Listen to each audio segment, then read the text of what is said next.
बिस्मिल्लाहिर्रहमानिर्रहीम। हदीस पाक में आता है कि बरोज़ क़यामत एक ऐसा भी शख्स आएगा कि जिसके बारे में परवरदिगार आलम हुक्म दे देगा कि इसके अमाल पूरे गुनाहों से पूरे है, इसको जहन्नम में डाल दिया जाएगा, जहन्नम में भेजने का हुक्म हो जाएगा। वो बारगाह रब्बुल इज़्ज़त में सजदा रेज़ होगा और कहेगा खालिक़ कायनात, अगर कोई एक भी नेकी तेरी बारगाह में मेरी कबूल है तो मुझे इतनी मोहलत दे कि मैं अपना कोई सिफारिशी तैयार कर लूं, मैं अपना कोई सिफारिशी तलाश कर लूं। अगर एक भी पूरी जिंदगी में एक नेकी, मैं जानता हूं, मैं मानता हूं कि मेरे अमाल पूरे गुनाहों से दूर है, लेकिन ऐ खालिक़ कायनात, अगर तेरे फरिश्तों ने मेरी कोई जिंदगी की एक नेकी लिखी तो उस एक नेकी का वास्ता पेश करता हूं कि इतनी तो मोहलत दे कि मैं अपना कोई सिफारिशी तलाश करूं जिसकी सिफारिश को तू कबूल फरमा। रब कदर इरशाद फरमाएगा कि ठीक है, तुझे इतनी मोहलत देता हूं, अगर कोई ऐसा बंदा तेरी सिफारिश कर दे कि जिससे मैं राजी हूं तो उसकी सिफारिश पर मैं तुझे बख्श दूंगा। इसलिए कि खालिक़ कायनात तो जानता है, ये भी बख्श सकता है, लेकिन यहाँ सिर्फ आलिम का मकाम बताना मकसूद है। रब तो सब कुछ जानता है, ये भी जानता है कि सिफारिश के तौर पर किसको लाने वाला है, ये भी जानता है कि सिफारिश लाएगा तो मैं बख्श दूंगा, तो वैसे ही बख्शने पर कादिर है। लेकिन सिर्फ आलिम दीन का बरोज़ हश्र मकाम बताने के लिए रब तबारक व तआला फरमाएगा जा तुझे मोहलत दी है, तलाश कर। वो निकलेगा तो एक आलिम दीन से उसकी मुलाकात होगी तो देखकर पहचान लेगा, हालांकि आलिम दीन नहीं पहचानेगा, कहेंगे अस्सलाम वालेकुम, आलिम दीन कहेंगे वालेकुम सलाम, कहेंगे हुजूर याद है आप मेरी बस्ती में आए थे। हदीस के जुमले बता रहे हैं कि वो आलिम दीन उस बस्ती का भी नहीं, ये किसी और बस्ती का आलिम। आपको याद है आप फुला वक्त में मेरी बस्ती में आए थे, अल्लाह रसूल की कुछ बातें आपने हमें बताई थी, नमाज का वक्त हो गया था और वुजू के लिए पानी की जरूरत थी, मैंने एक लोटा एक बदला वुजू के लिए पानी लाया था। आज मैं वो शख्स हूं जिसने वो पानी दिया था, मैं उस पानी का वास्ता देता और गुजारिश करता हूं कि मुझे उस पानी जो मैंने आपको वुजू के लिए दिया था उसका बदला चाहिए, और बदला ये है कि आप मेरी सिफारिश की।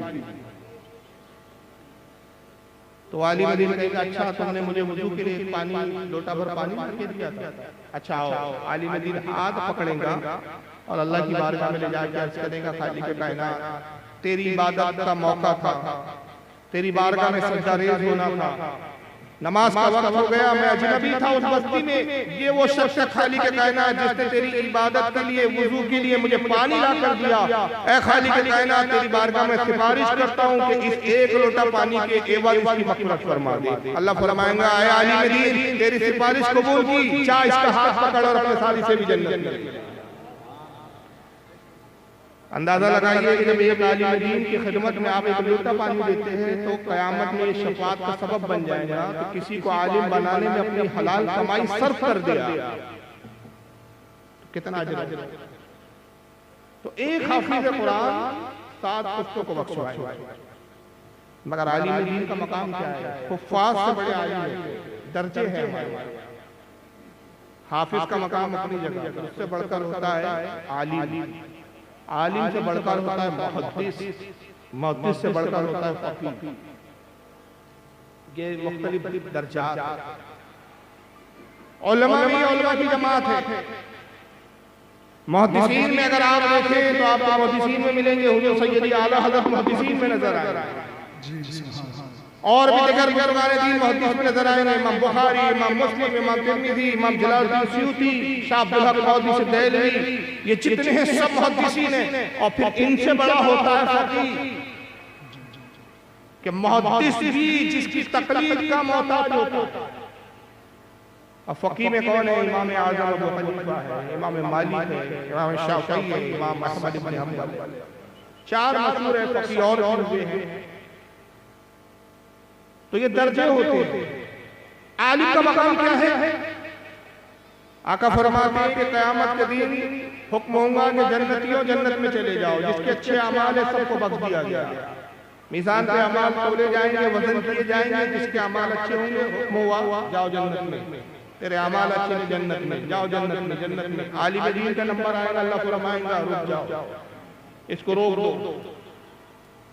आलिम दीन घबरा जाएगा।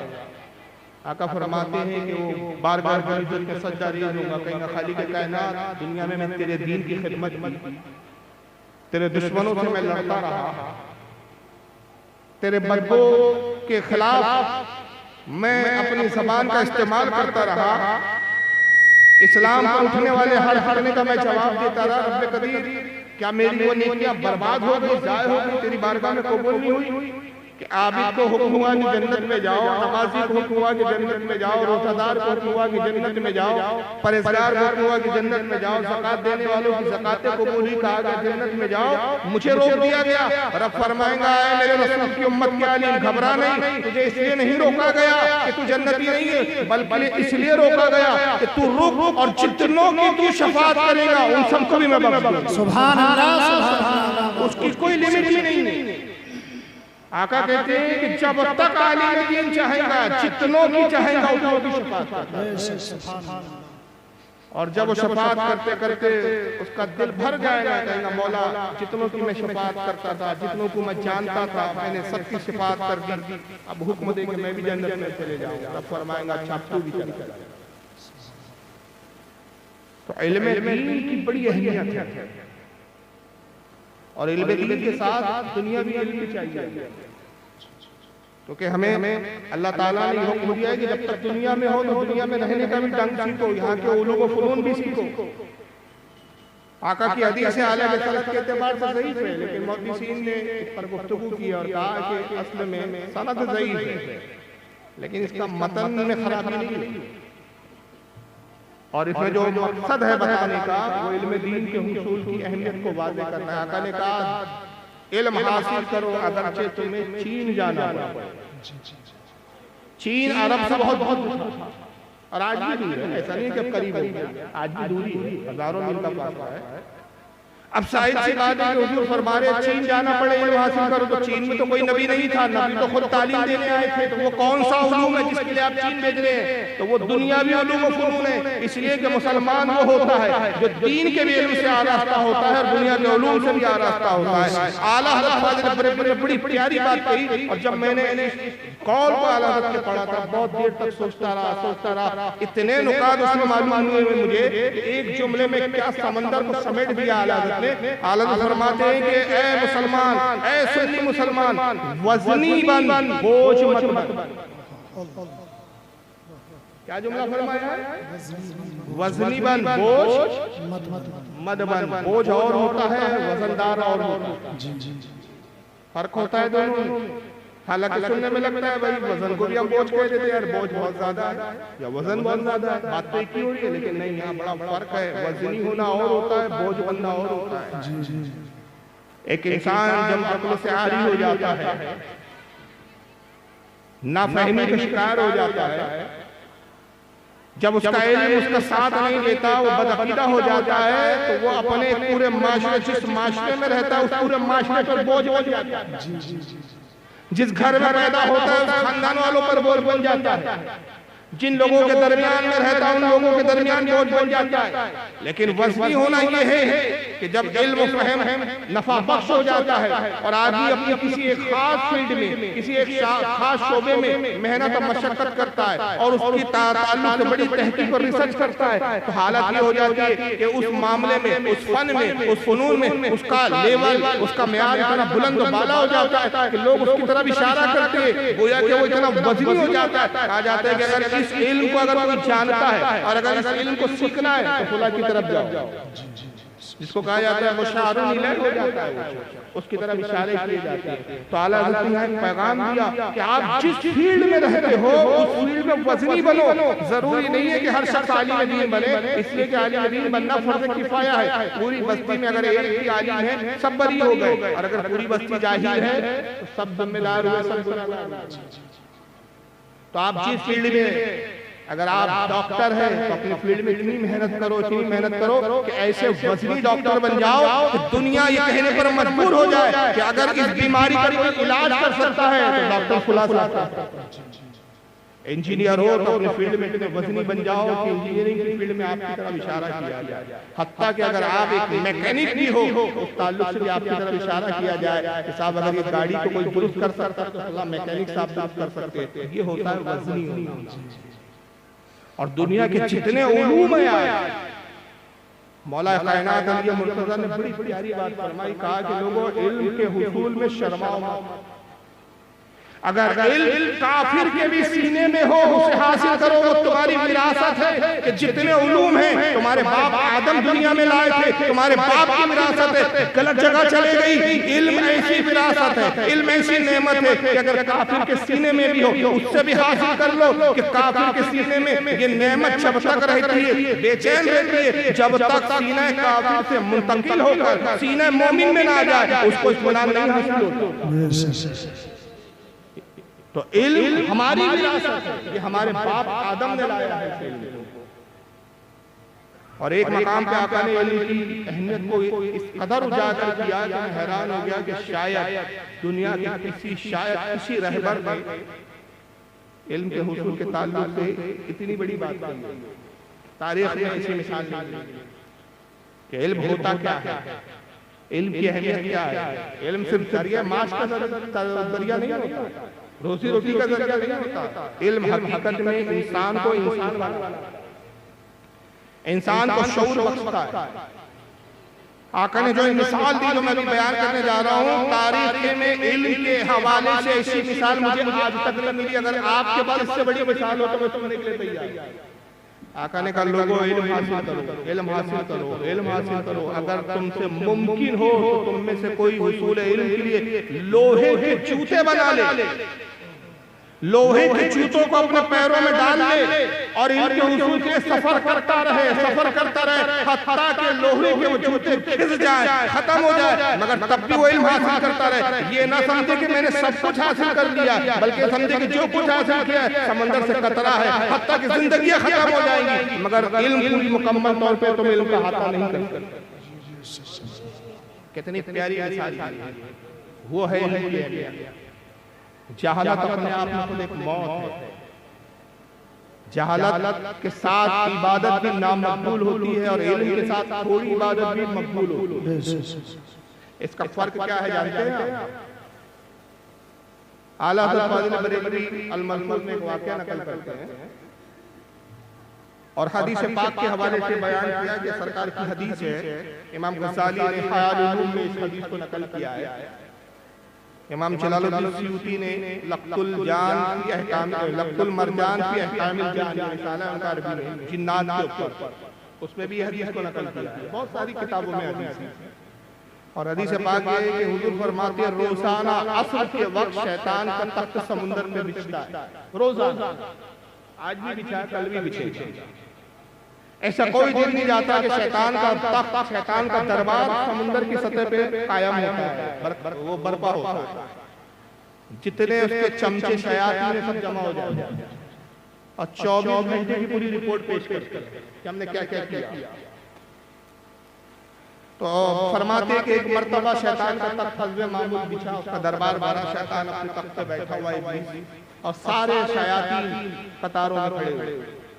हर शैतान ने अपने अपने काम सुनाने शुरू किए। कहा कि हुजूर ऐ शहंशाह शयातीन, मैंने फुला को गुमराह किया, बहकाया और उसका कत्ल करवाया। शैतान ने कहा सर हिला दिया, कुछ नहीं, क्योंकि उसके लिए तो रोज का मामला है ना, कोई नई बात तो थी नहीं इसके लिए। दूसरे शैतान ने कहा कि मैंने मियां और बीवी में झगड़ा करवा दिया, तलाक करवा दिया। शैतान ने कहा ठीक है, कोई टेंशन नहीं, नई बात नहीं है।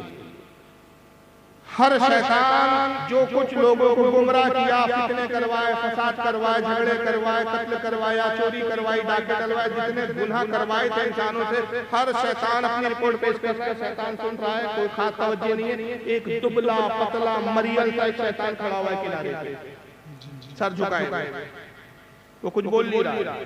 इब्लीस ने उसकी तरफ देखा और कहा कि सबने कुछ ना कुछ काम किया, तूने कुछ नहीं किया। कहा हुजूर मुझे माफ किया जाए, ऐ शहंशाह शयातीन, मैं बड़ा नाकारा, बड़ा सुस्त, बड़ा ताही हूं। का माना कि तू काहिल है, सुस्त है, कमजोर है, मगर तू शैतान है और शैतान की फितरत है कि गुमराह करे, बहकाए, कुछ तो किया होगा, कुछ तो किया होगा। बोले हुजूर कहते हुए भी शर्म आती है, ऐसा ना हो कि मेरा मजाक उड़ाया जाए। कहा नहीं बता क्या किया। कहा सिर्फ मैंने ये किया कि एक बच्चा मकतब जा रहा था पढ़ने, मदरसे जा रहा था, मैंने उसको बहकाया था, पढ़ लिख कर क्या मिलने वाला है, उसको खेल में मदद कर। और वो जो बच्चा मदरसा जा रहा था, मदरसा जाते हुए मैंने रोक कर उसको खेल में मुलव्वस कर दिया। वो खेलता रहा ताकि मदरसा तालीम का वक्त निकल गया, ज़ाया कर दिया मैंने। बस इतना ही मैंने काम किया कि एक बच्चे को मैंने बहकाया। सारे शयातीन हंसने लगे, देखो कितना नाकारा है, इसका बस चला तो एक बच्चे पे चला। मगर शैतान तंतु से उछल पड़ा और कहा अंता तू ही काम कर, बाकी सब ऐसे तू ही है। सारे शैतानों को बुरा लगा, हमने इतने बड़े बड़े काम करवाए, योगी जी से भाषण दिलवाया, दंगा हो गया, हमारा ही तो काम था। क्या हुआ? यानी उसका नाम भाई फुला लीडर से हमने भाषण दिलवाया, दंगे हो गए। अगर हम उस लीडर को ना बहकाते, अगर हम उससे ये नारा ना लगवाते कि गोली मारो गद्दारों को, तो दंगा ना होता। हमने इतने बड़े दंगे करवा दिए, शैतान ने हमें शाबाशी दी, इसने एक बच्चे को बहकाया, इतना वाह वाह वाह वाह। सारे शयातीन को बुरा लगा, समझ गया चेहरे को देख के कुछ तो इनको अच्छा नहीं लगा। अच्छा इसने क्या काम किया तुम जानते हो? तुम सब वो काम नहीं करते जो इसने किया। आओ मैं तुम्हें बताता हूँ उसके काम किया। चलो हाथ पकड़ा, सारे शैतान को लेकर निकला। अब मगरिब का वक्त हो गया था, अज़ान हो रही थी मगरिब। मस्जिद के पास खड़ा हो गया, सारे शैतानों को कहा देखो तमाशा। शैतान तो हमें इंसानों को तो नजर नहीं आते। इब्लीस ने अपने आप को एक इंसानी शक्ल में ढाला। शैतान हर तरह का रूप इख्तियार करता है और इसी को कुरान अज़ीम में कहा, अल्लाह ताला ने इरशाद फरमाया कि मिन शर्रिल वस्वासिल खन्नास, मैं पनाह मांगता हूँ शैतान से जो दिलों में वसवसे डालता है। अल्लज़ी युवस्विसु फी सुदूरिन नास, और उस इंसान नुमा शैतान से भी मैं पनाह मांगता हूं जो लोगों को गुमराह करते। तो दो तरह के गुमराह करने वाले होते हैं, एक शैतान जिसको खन्नास से नाम ताबीर किया गया, दूसरा एक इंसान जो शैतानी होते हैं, इंसानी शक्लों में नजर आता है। इंसानी शक्ल इख्तियार किया और मस्जिद के दरवाजे में खड़ा हो गया। एक आबिद साहब मस्जिद में दाखिल हुए, ऐसा कोई लम्हा नहीं था जब वो इबादत में नहीं रहते। फराइज तो फराइज है, वाजिबात भी नहीं छोड़ते थे, नफिल भी नहीं छोड़ते थे, वो हमेशा इबादत में मशगूल रहते थे। बहुत बड़े आबिद थे, बहुत बड़े पीर साहब थे, बहुत बड़े आलिम वो थे, इबादत करते। लेकिन आलिम नहीं, इबादत करने वाले थे लेकिन आलिम नहीं थे। शैतान का हुजूर अस्सलाम वालेकुम, उन्होंने देखा वो तो इंसानी समझा, वो क्या मालूम कि मुझे शैतान का। वालेकुम अस्सलाम हुजूर, एक मसला का नमाज का वक्त हो रहा है, अज़ान हो रही है, मसला पूछने का वक्त। हुजूर बस छोटा सा मसला, छोटा सा जवाब है, आप फौरन दे देंगे, बड़ा मसला नहीं है हुजूर, जब तक आप जवाब देंगे तब तक तो अज़ान भी खत्म नहीं हो पाएगी। अच्छा जल्दी जल्दी जल्दी। एक शीशी निकाली जेब में से, शैतान ने कहा हुजूर ये शीशी देख रहे हैं आप? हाँ। क्या अल्लाह ताला कादिर है कि ये पूरे ज़मीन और आसमान को इस शीशी में डाल दे? ना मकूल कई कमर दूध खबीस बदतमीज, शर्म हया नहीं है, बेहुदा बात करता है, मजाक करता है। अरे कहाँ इतने बड़े आसमान, इतनी बड़ी जमीन और इतनी सी शीशी और बोतल लेकर आया है और कहता है क्या अल्लाह इसमें डाल दे, चाहिए शीशी में आसमान आ सकते? अब तेरी उंगली नहीं घुस सकती इसके अंदर, चल मजाक। शैतान हंसने लगा, मुस्कुरा दिया। थोड़े देर के बाद उस मस्जिद के इमाम साहब आलिम दीन थे, इमाम भी थे, आलिम भी थे, वो मस्जिद में दाखिल होने लगे। इसने फिर उनसे आलिम से उनको सलाम किया, अस्सलाम वालेकुम। आलिम साहब ने भी जवाब दिया, वालेकुम अस्सलाम। हुजूर एक मसला पूछना है। ये मसला पूछने का वक्त है, आसान हो रही है, नमाज के बाद मसला पूछ लो। कहा नहीं हुजूर बहुत छोटा सा है, अगर मसला आपने नहीं जवाब दिया तो पीछे नहीं रहेंगे, वो छोटा सा मसला जवाब दिया। अच्छा पूछो क्या क्या पूछना। फिर शीशी निकाली, हुजूर शीशी देख रहे हैं आप, छोटी सी। क्या अल्लाह ताला कादिर है, अल्लाह चाहे तो जमीन आसमान सबको इस बोतल में शीशी में डाल दे? आलिम साहब ने कहा कि मियां तुम मुसलमान हो के ऐसी बात करते हो?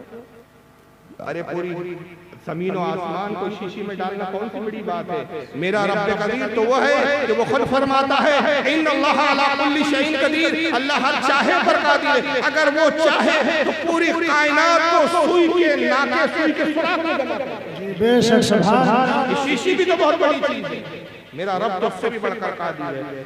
इब्लीस ने जैसे सुना चेहरे का रंग बदल गया, अपने शैतानों को बुलाया, का फर्क देख लिया आलिम में और आबिद में। ये इबादत कर रहा है, टकरे मार रहा है, टकरों पे टकरे, टकरों पे टकरे, पेंट आ गया, धब्बे पड़ गए चेहरों पर, मगर इसको अल्लाह की कुदरत पर ही यकीन नहीं। इसकी इबादत मुंह पर मार दी जाएगी। और ये आलिम है कि एक सजदा भी करता है तो भरपूर यकीन के साथ करता है। तो जिसके सजदे यकीन के साथ हो, और ये इसका इल्म था जिसने मेरे फरेब को चलने ना दिया। अगर वो बच्चा कल आलिम दीन बन जाता, हमारे जो है गिरफ्त से निकल जाता, हमारे फरेब में ना आता, बल्कि खुद भी हिदायत पाता, पूरी कौम को हिदायत देने लगता। इसने उस बच्चे को रोककर वो काम किया है कि जो तुम में से कोई नहीं कर सकता। ये फर्क होता है आलिम में और जाहिल में। और यही शीशी में बात हो रहा हूं कि आलिम, फिर आलिम इमाम हो तो क्या कहते हैं। आलिम वक्त का इमाम हो तो फिर उसके इल्म का क्या कहना है। इमाम जाफर सादिक रज़ियल्लाहु ताला अहले बैत के फर्द है। कौन है ये इमाम जाफर सादिक। हम कुंडे मनाते हैं, इनके कुंडे खाए भी शायद हम लोगों ने, आपके यहाँ भी कुंडे होते हो। हम कुंडे तो खाते हैं, लेकिन कभी गौर किया, जानने की कोशिश की कि भाई इमाम जाफर है कौन, क्यों हम इनके कुंडे मनाते हैं, क्यों इनको याद करते हैं। ये इमाम जाफर सादिक के वालिद गिरामी हैं। ये बेटे हजरत सैयदना है इमाम बाकर के। इमाम बाकर के वालिद हजरत इमाम ज़ैनुल आबिदीन, इमाम ज़ैनुल आबिदीन के वालिद हजरत सैयद ताला। ये सिलसिला नसब। मगर वक्त के कितने बड़े इमाम, कैसा इल्म अल्लाह ने अता किया था। इमाम आज़म अबू हनीफा जिनकी हम तकलीफ करते हैं, उम्र में 2 साल छोटे थे इमाम जाफर। इमाम जाफर से उम्र में इमाम जाफर छोटे थे। इमाम अबू हनीफा की पैदाइश है 80 साल, इमाम जाफर की पैदाइश है 82 हिजरी। 80 साल बोल गया, माफ करना, 80 हिजरी। इमाम आजम अबू हनीफा की पैदाइश 80 हिजरी, इमाम जाफर की पैदाइश 82 हिजरी। इमाम अबू हनीफा 2 साल इमाम जाफर से बड़े हैं, लेकिन इल्म का वो आलम था कि इमाम अबू हनीफा बावजूद इसके कि 2 साल बड़े हैं, इमाम जाफर की सोबत में गए और 2 साल इल्म हासिल किया। और इमाम जाफर जब 2 साल पढ़ा तो ऐसे ऐसे उलूम व फुनून हासिल किए कि जब कुफा आए, वक्त इमाम हुए, तवील उम्र हो गई। किसी ने पूछा कि है इमाम अबू हनीफा बताइए आपकी उम्र कितनी है। तो उस वक्त उम्र उनकी तकरीबन 60 के ऊपर हो गई, बूढ़े हो गए थे, दाढ़ी के बाल सफेद हो चुके। आपने फरमाया मेरी उम्र 2 साल। लोगों ने कहा इमाम अबू हनीफा, ताज्जुब की बात है, वक्त के इमाम के आप झूठ कहते हैं, आपकी दाढ़ी के बाल, आपकी रेशे मुबारक सफेद हो गई है और अपनी उम्र 2 साल बताते हैं। फरमाया सुनो, मैंने 2 साल तो कहा सच था, इसलिए कि ये 2 साल मेरी उम्र इसलिए है कि जो 2 साल मैंने इमाम जाफर सादिक की सोहबत में इख्तियार की, उनकी सोहबत में रह के पढ़ा, यही मेरी असली उम्र है। बाकी उम्र तो मैंने ऐसे ही गवा दी। और उसके बाद फरमाया खुदा की कसम लौला अब अब्दुल्ला जाफर सादिक हलाला अबू नुमान इब्न हनीफा, कहा कि खुदा की कसम अगर अबू इमाम जाफर ना होते तो इमाम अबू हनीफा हलाक। इमाम जाफर ने मुझे हलाकत से बचा दिया। ये इमाम जाफर से इनके बाद एक देहरिया आता है, देहरिया जो खुदा को नहीं मानता, मुनकिर खुदा, जो खुदा के वजूद की कायल नहीं कहते, कायनात का निजाम खुद ब खुद चल रहा है। इमाम जाफर की खिदमत में आया, इमाम जाफर आप अल्लाह के वजूद की बात करते हैं, आप कहते हैं अल्लाह है, उसने अपना रसूल भेजा, अल्लाह की तरफ बुलाते हैं। मैं एक सवाल का जवाब का पूछो क्या पूछना चाहते हैं। उसने भी एक शीशी निकाली और शीशी निकालने के बाद कहा ये शीशी देख रहे हैं कि अल्लाह कादिर है कि इसमें आसमानों को समेट के डाल दे। अब इमाम जाफर ने उसको जवाब दूसरा दिया, देखिए वहां मामला अलग था, वहां जवाब आलिम दे रहा है। तो दलील में क्या कह रहा है वो, इन्नल्लाह अला कुल्ली शैइन, कुरान को पेश करता है। लेकिन यहाँ इमाम का मामला देखिए, हुजूर ये शीशी है कि अल्लाह कादिर है, कुदरत है तुम्हारे रब को। अगर रब है, उसका वजूद है, तो क्या तुम्हारे रब को ये कुदरत है कि तमाम आसमानों को शीशी में डाल दे। आपने फरमाया बेशक मेरे रब की कुदरत है। कहा इमाम अब मेरा एक दूसरा सवाल है, क्या आपका रब इस पर भी कादिर है कि शीशी में जब आसमानों को डाले तो आसमान छोटे नहीं होने चाहिए और शीशी बड़ी नहीं होना चाहिए? अब ये सवाल में पेचीदगी आ गई और ये इतना मुश्किल सवाल है कि अच्छे वक्त तो रम खाम इसको हल नहीं करते। कहा कि क्या इस पर भी कादिर है कि आसमान छोटे नहीं होना चाहिए और शीशी बड़ी नहीं होना चाहिए? ये उसूल के खिलाफ है, फितरत के खिलाफ है। अगर कोई चीज बड़ी है और जिसमें आप डाल रहे हैं वो चीज छोटी है तो करना क्या पड़ेगा? वो जाएंगी नहीं दाखिले में। मिसाल के तौर पे एक थैला है और थैले की कैपेसिटी है कि उसमें आप 5 किलो चीज रख सकते हैं, तो 10 किलो की चीज डालेंगे तो उसमें जाएंगी? बोलिए नहीं जाएंगे। या यूं समझ लीजिए थैली है, ये मेरे हाथ में रुमाल है, इसको थैली तस्वीर, और ये है मोबाइल लैपटॉप का की बैटरी है लैपटॉप, ये रुमाल के मुकाबले में बड़ी बैटरी है। अब मैं इसमें इसको डालूंगा, ये पूरी तरह दाखिल नहीं होगी, बाहर रही। अब कोई कह रहा है कि नहीं साहब ये चीज छोटी नहीं करना है, ये चीज बड़ी नहीं करना है, अब पूरी तरह डालना है। तो एक तरीका ये है कि इसको तोड़िए, बारीक पाउडर बना दीजिए, चूरा कर दीजिए, पाउडर को डाल दीजिए तो फिर अंदर समा जाएगा। या दूसरी की अगर पूरी तरह डालना है तो फिर ये जो थैली बनाई है मैंने इसको बड़ी लाना पड़ेगा। वो कह रहा जी नहीं, शीशी बड़ी नहीं होना चाहिए, आसमान छोटा नहीं होना चाहिए। क्या इस पर भी आपका रब कादिर है? आपने फरमाया हाँ मेरा रब इस पर भी कादिर है। कहा मैं जब खुदा को नहीं मानता हूँ कुरान से दलील बन कीजिए। मैं कुरान को नहीं मानता। अरे जब मैं खुदा को नहीं मानता हूँ कुरान कहाँ से मानूं? मुझे वो बात बताइए, वो दलील दीजिए, ऐसी बात दीजिए जो मेरी अक्ल में आए। इमाम ने कहा सुनो, मैं कुरान की आयत नहीं पेश करूंगा, जिस तरह का तुमने सवाल किया है इसका वजूद की दलील, इस तरह की दलील तेरे अपने वजूद में खुद मौजूद है। तो खुद अपने आप पे गौर कर, तुम्हें जवाब मिले। मैं कहा वो कहा अपनी आंख की पुतली को देख कि अल्लाह ने तेरी आंख की पुतली बनाई और आंख में एक बारीक सा नूर रखा। तू जब आंख को उठा के देखता है आसमान की तरफ, पूरे आसमान तेरी आंख की पुतली में समा जाते हैं और इस आलम में समाते कि ना आंख की पुतली बड़ी होती है ना आसमान छोटे होते हैं। जो अल्लाह इस बात पर कादिर है कि आसमानों को आंख की पुतली में समा दे और इस आलम में कि ना पुतली बड़ी हो ना आसमान छोटे हो, वो इस पर भी कादिर है कि पूरी कायनात को शीशी में डाल दे। शीशी बड़ी हो ना कायनात। ये है इमाम जाफर, ये है इल्म की बरकत, ये है इल्म का उसूल का आला। तो बंदा जब इल्म की तरफ रग़बत करता है तो शऊर की उन बुलंदियों पर आ जाता है जब अक्ल हैरान हो जाती है और दुनिया उसके सामने को झुकते हुए नजर आता है। अगर दुनिया को अगर आप झुका सकते हैं खुदा की कसम तो सिर्फ इल्म एक ऐसी चीज है जिसकी बुनियाद पर आप दुनिया को झुका सकते हैं। हम आला हलक का जिक्र करते हैं मगर मसलक के आला हलक नारे लगाते हैं, मगर हमने इस पर गौर नहीं किया कि आला हलक पहचाने किस बात से जाते हैं। इल्म की बुनियाद पर पहचाने। इस सदी में जितनी रिसर्च आला हजरत पर की है लोगों ने किसी आलिम के ऊपर, इस पर मेरा एक रिसाला मैंने बहुत साल पहले लिखा था, इसका नाम है इमाम अहमद क्या है, इंटरनेट पर भी मौजूद है। हमारे नागपुर की रज़ा के ने इसको शायद किया था और आपके यूपी के ही बहुत बड़े बुजुर्ग हैं गुलजार मिल्लत जिनको कहा जाता है, उनकी तकरीर के साथ वो किताब छपी थी। उस वक्त आज से तकरीबन 16 साल पहले लिखा था इमाम अहमद हज़रत तहकीक क्या है। उस वक्त कम से कम मैंने जब फेरी तैयार की थी तहकीक के बाद 13 लोगों थे जिन्होंने आला हज़रत से पीएचडी किया था। अब तो पीएचडी करने वाले और बढ़ 72 उलूम पर आला हज़रत को महारत ताम्मा हासिल थी। एक जमाने में 56 उलूम कहा जाते थे, लेकिन जब तहकीक बड़ी बड़ी बड़ी तो अब 72 उलूम तक पहुंच चुकी है कि 72 उलूम में जिनके आला को महारत ताम्मा। और फिर इन 72 उलूम और फनून पर जो मुख्तलिफ किताबें हैं उनकी तादाद का वो बेश 1300 के करीब किताबें मिलती हैं।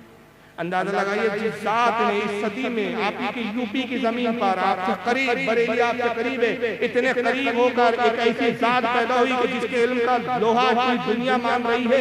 बरेली की एक कमरे में एक अपने हुजरे में बैठकर 72 उलूम और फनून पर 1300 किताबें लिखी। तो जिसने 1300 किताबें लिखी तो पढ़ी कितनी किताबें होंगी? पढ़ी कितनी होंगी? अक्ल हैरान है। इसीलिए कहने वाले ने कहा कसरे मीनारे रज़ा तो बहुत बुलंद काफी है, तुम इसके पहले सीने पे चढ़ के दिखला दो, फतावे रज़िया तो करामत है, हिदायत बख्शिशी पढ़कर दिखला।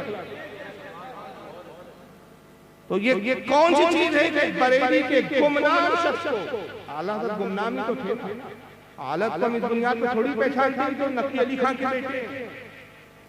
आला हज़रत इस बुनियाद पे हम नहीं जानते कि वो पठान खानदान के हैं। आला हज़रत को इस बुनियाद पर नहीं मानते कि 9 गांव के जागीरदार थे।